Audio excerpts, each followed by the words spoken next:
It was supposed to be just another fiery exchange on Capitol Hill, but what happened between Senator Alex Padilla and Senator John Kennedy that night left millions speechless. Cameras rolled, the studio lights glared, and an uneasy silence filled the air moments after a single question pierced through political theater and went straight to the heart of what it means to lead with empathy, conviction, and courage. The tension began subtly. The show's host had barely introduced the senators when sparks started flying. Padilla, the California Democrat known for his calm yet passionate defense of working-class Americans, leaned forward and asked Kennedy, the sharp-tongued Republican from Louisiana, a question that no one expected, "Senator, do you believe compassion has a place in politics anymore?"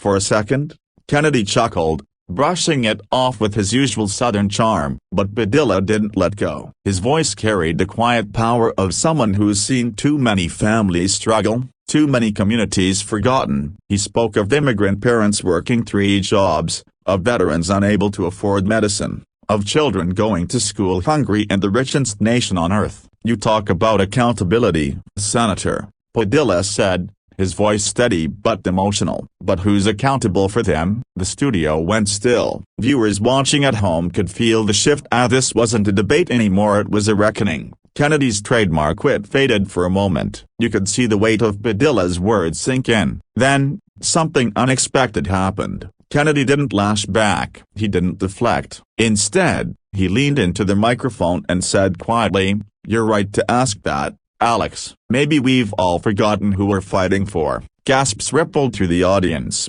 Kennedy, known for his sharp one-liners and political bravado, had just admitted something few politicians ever do: humility. His eyes, for a rare moment, softened. He spoke about growing up in a small Louisiana town, where neighbors helped each other because no one else would. He recalled how politics used to be about people, not parties, about solving problems instead of scoring points. "We've lost our way," he said, his voice trembling slightly. "And maybe tonight, we start finding it again." Padilla nodded slowly, visibly moved. The two men, so different in style, background, and ideology, shared a rare moment of understanding. No rehearsed sound bites, no applause lines, just honesty. The host, stunned into silence, let the moment breathe. What happened next spread like wildfire. Clips of the exchange flooded social media. Millions watched as two senators, usually at odds, found common ground in the most unexpected place: live television. People across the country wrote in comments like, "This is the leadership we need," and for the first time in years, I felt hope watching politics.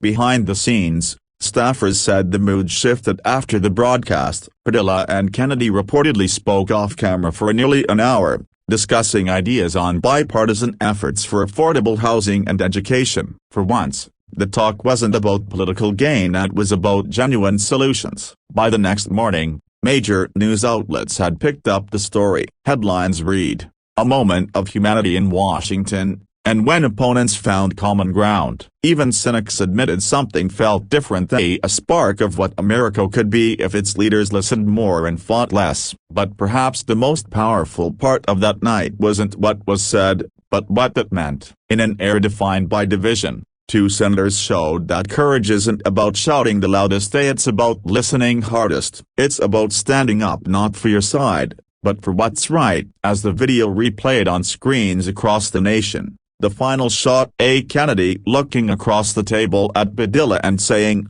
"Let's start fixing what we broke," became an instant symbol of unity. It wasn't perfect, it wasn't polished, but it was real. And sometimes, that's all it takes to silence a room and maybe, just maybe, change a country.